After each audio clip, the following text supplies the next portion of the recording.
Don't waste your trait points and time getting the wrong traits. In this guide, I'll not only tell you which traits and synergies to use, but I'll also show you how much weaker certain synergies and traits are when compared amongst each other. This will be the final guide you'll need on traits, so sit back, relax, listen up carefully in order to make sure your damage is as high as it can be. But first off, if you haven't entered our giveaway yet, we are picking our winner soon for a $50 Google Play or Apple App Store gift card. Our last winner was X, not Lionheart. All you have to do is leave a relevant comment on this video to enter, and make sure you're subscribed for updates. You can also comment on the original giveaway video for a second entry, which I'll mention shortly. First off, we're going to start with synergies. Going from bottom to top, green is the absolute worst synergy effect you can get. I don't want you to trust my word for it, so I'll show you in a damage test. It might sound good that you're increasing your basic attack by 50% for 3 green traits,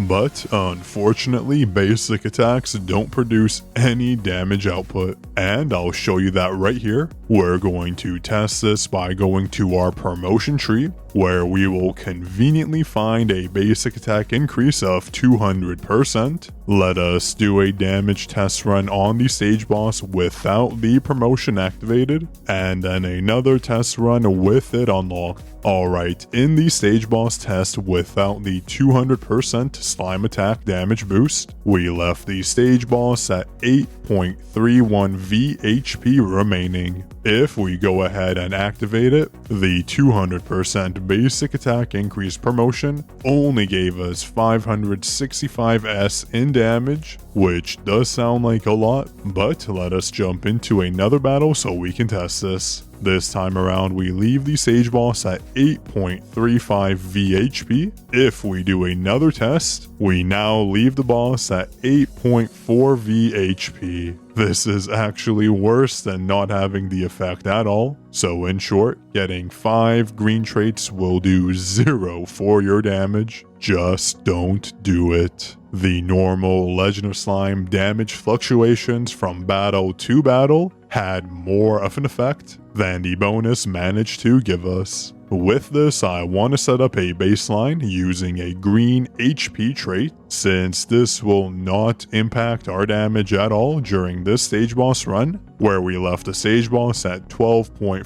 VHP. So we will base all our tested numbers against this test, since this will be as if we didn't have a 5th trait equipped. So every change in our traits on that 5th slot will either provide us the same result or a higher damage figure than this baseline, where we left the boss at 12.4 V health. Next up for our testing, we have our red Fiend synergy effect. This is the second worst synergy you could get. It's only better than green slime synergies because you only need 1 of a red trait to get the bonus synergy effect, where compared to green traits you do need 3, which instantly makes it terrible. To say you find red traits beneficial means you haven't tested them out. They are horrendous. Don't bother keeping them. Why, you might ask? Well, let's do a test so I can explain and show you why. I have a red SS trait here that's for 300% critical hit attack. Coincidentally enough, under our slime stats, our total critical hit damage is 148,379%.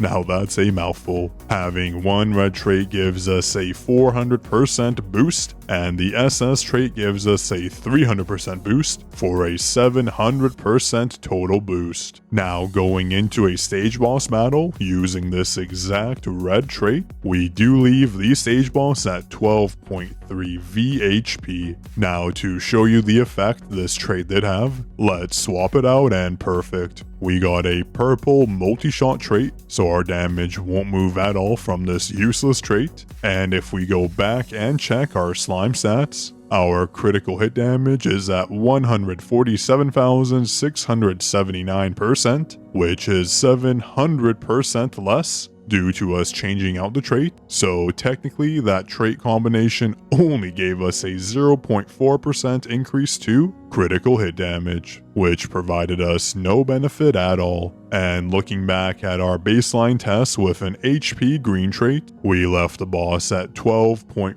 VHP remaining, which would make the bonus the SS red Fiend trait provided not impactful at all, only giving us a 0.1 V increase in damage, which can honestly be attributed to the damage discrepancies we find from each battle. Now, moving past the worst synergies, let's go to the second and third best synergies, which are purple and blue. Now, because red and green do nothing for you, you want at least one blue or one purple trait on your list for the synergy. Why, you might ask? This is because running 4 orange Hydra traits is the best thing you can do for your damage. Because having a 5th orange Hydra trait won't provide a benefit, capping out at 4 traits for the full bonus, you have to choose either purple or blue for that remaining slot. I'll be showing a test of this shortly, but covering blue and purple synergies,